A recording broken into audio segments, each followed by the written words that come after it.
رمضان شریف د فضیلت باره کې حضرت ابراہیم نخعی رحمت الله علیه فرمای وای پر رمضان شریف کې چې چا یو روزه ونیوله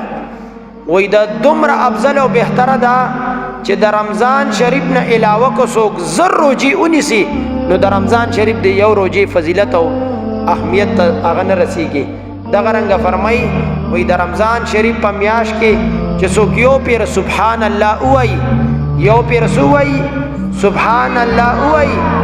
وای که په غیر رمضان کې څوک زر پیر سبحان الله وای نو هغه یو پیر په رمضان شریف کې چې سبحان الله ویلې هغه د دې زرو پیرونو هغه بهتر او افضل ده. دغه رنګه ابراهیم نخعی علیه رحمت فرمایي چې په رمضان شریف کې چا یو رکعت منځ کو نفل منځ کو او په غیر رمضان کې زر رکعت نفل منځونه وکړه نو دا یو رکعت د